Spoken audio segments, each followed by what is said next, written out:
নমস্কার, তোমাদের সবাইকে সানাস স্মাইল এডুকেশন সেন্টারে স্বাগত জানিয়ে আজকের ক্লাসটি শুরু করছি। আজকে তোমাদের সঙ্গে আলোচনা করব তোমরা যারা অষ্টম শ্রেণীর ফার্স্ট ইউনিট টেস্ট পরীক্ষা দেবে 2025 সালে, তোমাদের জন্য রায় ও মার্টিন প্রশ্ন বিচিত্র থেকে আজকে সমাধান করে দেখাবো অষ্টম শ্রেণীর পরিবেশ ও বিজ্ঞান বিষয়ে মডেল নম্বর 2 অর্থাৎ 2 নম্বর স্কুলে তোমাদের যে সমস্ত ছোট ও বড় প্রশ্নগুলি আছে সমস্ত প্রশ্নের উত্তরের সমাধান করে দেখাবো। চলো দেরি না করে মূল বিষয়ে যাওয়া যাক। প্রথমে দেখো ফিজিক্যাল সায়েন্স সমাধান করব বহু কল্পভিত্তিক প্রশ্ন। একে আছে তরলের চাপ নির্ভর করে, সঠিক উত্তর হবে অপশন সি, তরলের গভীরতার উপর। দুই আছে লঘু হাইড্রোক্লোরিক অ্যাসিডের সঙ্গে লোহার বিক্রিয়ায় উৎপন্ন হয়, সঠিক উত্তর হবে অপশন বি, হাইড্রোজেন। তিন অভিকর্ষ ত্বরণের গড় মান, সঠিক উত্তর হবে অপশন সি, একটু দেখে নাও। পরবর্তী প্রশ্ন দেখো কি আছে, 4 মিথেন অণুতে সমযোজী বন্ধনের সংখ্যা, উত্তরটি হবে 4টি, অপশন ডি। 5 আছে প্লবতার একক হলো, সঠিক উত্তর হবে নিউটন বাই বর্গমিটার, অপশন বি। 6 দেখো ঘর্ষণ বল সবসময় সংস্পর্শে থাকা দুটি তলের সঙ্গে ক্রিয়া করে, সঠিক উত্তর হবে সমান্তরালভাবে, অপশন সি। আচ্ছা 7 দাগের প্রশ্নের উত্তরটা হবে অপশন বি, বাদামি। চলো এবার 2 দাগের প্রশ্নের উত্তরগুলো সমাধান করব। কি আছে, নিচের প্রশ্নগুলি অতি সংক্ষিপ্ত উত্তর দাও, যে কোনো 4টি। 1 দাগের প্রশ্নের উত্তরটা হবে অভিকর্ষ ত্বরণের বাইরে বেরিয়ে যাবে। হ্যাঁ, অভিকর্ষ ত্বরণের বাইরে বেরিয়ে যাবে। 2 দাগের প্রশ্নের উত্তরটা হবে হাইড্রোজেন সালফাইড। 3 দাগে দেখো প্রশ্নের উত্তরটা হবে 9.8 নিউটন। 4 দাগের প্রশ্নের উত্তরটা হবে জল, H2O। 5-এর উত্তরটা হবে দেখে নাও। আচ্ছা এবার আমরা শূন্যস্থান পূরণ করব। কি আছে দেখো, 3-এর ড্যাশ অধাতু হলেও তাপ ও তড়িতের সুপরিবাহী, এটা উত্তর হবে গ্রাফাইট। 2 আছে কি এসআইতে তড়িতের আধানের একক হলো কুলম্ব। 3 আছে দেহের প্রথা কেটে গেলে রক্ত জমাট বাঁধতে সাহায্য করে, এটা উত্তর লিখব এফি মৌল। পরেরটা দেখো কি আছে, 4-এর নিচের প্রশ্নগুলির সংক্ষিপ্ত উত্তর দাও। একে আছে স্থির অবস্থার ঘর্ষণ বল কাকে বলে, দেখো উত্তর দেখে নাও। প্রশ্ন উত্তরটি এখান থেকে তোমরা এই পর্যন্ত লিখবে। পাঠ্য বইতে পেজ নম্বর হচ্ছে 7, টেক্সট বুক থেকে দেখালাম পেজ নম্বর হচ্ছে 7। পরবর্তী প্রশ্ন দেখো, নিউটনের মহাকর্ষের সূত্রটি লেখো। দেখো প্রশ্নের উত্তর দেখে নাও। প্রশ্নের উত্তরটা তোমরা এখান থেকে এই অবধি লিখবে, আমি মুখে বললাম না, তোমরা উত্তরটা একটু দেখে নাও। চলো পরবর্তী প্রশ্ন দেখো। পরবর্তী প্রশ্ন দেখো 2-এর অভিকর্ষের একটি বিশেষ রূপ ব্যাখ্যা করো। দেখো উত্তর দেখে নাও। মহাকর্ষের প্রভাবে গতির দুটি উদাহরণ হলো, দেখে নাও, আর অভিকর্ষের প্রভাবে গতির দুটি উদাহরণ, তোমরা এটা লিখতে পারো। এছাড়া পাঠ্য বই থেকে একটু পড়ে নিও। চলো পরবর্তী প্রশ্ন দেখো। এখানে একটা প্রশ্ন আছে, তরলের চাপ কোন কোন বিষয়ের উপর নির্ভর করে, উত্তরটা দেখো তরলের ঘনত্ব, গভীরতা ও অভিকর্ষের কারণে। পরবর্তী দেখো 3 ধাতু ও অধাতুর মধ্যে 3টি পার্থক্য লেখো। দেখো উত্তর দেখে নাও। ভৌত ও রাসায়নিক ধর্মের ভিত্তিতে ধাতু ও অধাতুর মধ্যে পার্থক্য, এটা হচ্ছে ভৌত ধর্মের ভিত্তিতে দেখে নাও। পয়েন্ট দেওয়া আছে ভৌত অবস্থা, দেখে নাও। আচ্ছা এবার দেখো রাসায়নিক ধর্ম, তোমরা একটা কাজ করবে, ভৌত ধর্ম থেকে লিখবে 2টো আর রাসায়নিক ধর্ম থেকে লিখবে 2টো, অবশ্যই বিষয়গুলো উল্লেখ করবে।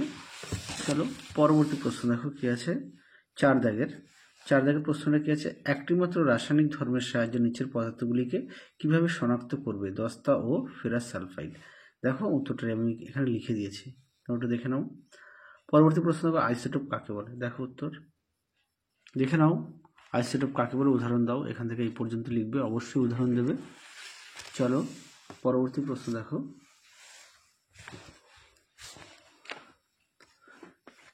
দেখে নাও। পরবর্তী আমরা লাইফ সায়েন্স সমাধান করব। 1 দাগে প্রশ্ন আছে, প্রদত্ত যে কোষের অন্যান্য কোষের তুলনায় দৈর্ঘ্য অনেক বেশি তা হলো, সঠিক উত্তর হবে অপশন সি, স্নায়ু কোষ। 2 দাগে দেখো আত্মগতি থলি বলা হয় লাইসোজোমকে, অপশন বি। পরবর্তী দেখো শূন্যস্থান পূরণ। 1 আছে পিতামাতা থেকে তাদের সন্তানদের মধ্যে বংশগত বৈশিষ্ট্য জিনের মাধ্যমে বাহিত হয়। পরবর্তী দেখো 2 দাগের 1674 খ্রিস্টাব্দে বিজ্ঞানী, এটা উত্তর হবে লিউয়েন হুক, প্রথম সজীব কোষ পর্যবেক্ষণ করেন। পরেরটা দেখো এই স্তম্ভের সঙ্গে বি স্তম্ভ মিলাও, তোমরা একটু দেখে নাও স্তম্ভ মিলাওটা। এই দাগেরটা হবে 3 অর্থাৎ লাইসোজোম, তারপরটা হবে 5 মাইটোকন্ড্রিয়া, তারপরটা হবে 1 এন্ডোপ্লাজমীয় জালিকা, তারপরটা হবে 2 প্লাস্টিড। আশা করি দেখে নিয়েছো স্তম্ভগুলোটা। পরবর্তী দেখো 4 দাগে নিচের প্রশ্নগুলো উত্তর দাও। একে আছে কোষ পর্দা ও কোষ প্রাচীরের একটি করে পার্থক্য। দেখে নাও প্রশ্ন উত্তরটি। অবশ্যই বিষয়গুলো উল্লেখ করবে। দেখে নাও। চলো পরবর্তী প্রশ্ন দেখো। পরবর্তী আছে 2 মাইটোকন্ড্রিয়ার পরিবর্তে ব্যাকটেরিয়ার যে শোষণ অঙ্গাণু উপস্থিত থাকে তার নাম লেখো। উত্তরটা লিখবে মেসোজোম। 3 দাগে দেখো আলোক অনুবীক্ষণ যন্ত্র ও ইলেকট্রন অনুবীক্ষণ যন্ত্রের একটি পার্থক্য লেখো। দেখো প্রশ্ন উত্তরটি, খুব গুরুত্বপূর্ণ প্রশ্ন, পরীক্ষায় খুব আসে প্রশ্নটি। দেখে নাও প্রশ্ন উত্তরটি। তোমরা অবশ্যই বিষয়গুলো উল্লেখ করবে। দেখো প্রথমে বিষয় কি আছে, ব্যবহৃত মাধ্যম, তারপরে দেখো লেন্সের প্রকৃতি, দ্রষ্টব্য বস্তুর প্রকৃতি, বিবর্ধন ক্ষমতা। দেখে নাও।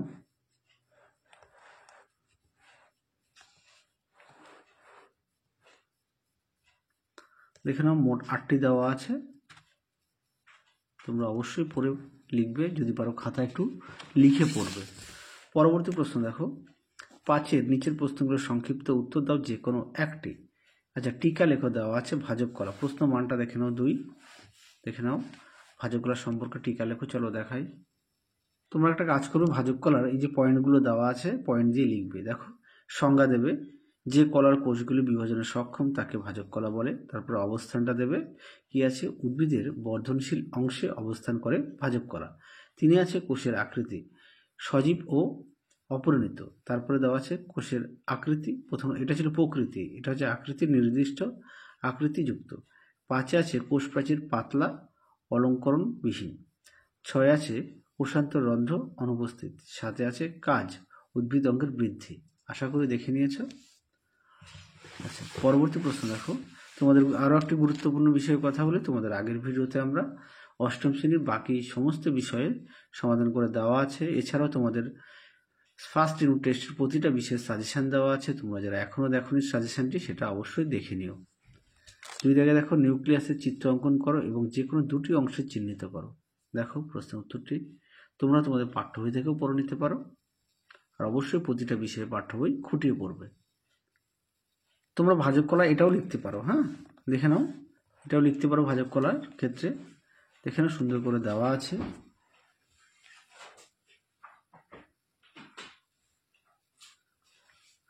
দেখে নাও ভাজক কলার কাজ। প্রথমে ভাজক কলা কাকে বলে লিখবে, তারপর কাজ ভাজক কলা দেবে। বেশ কিছু পয়েন্ট দেওয়া আছে।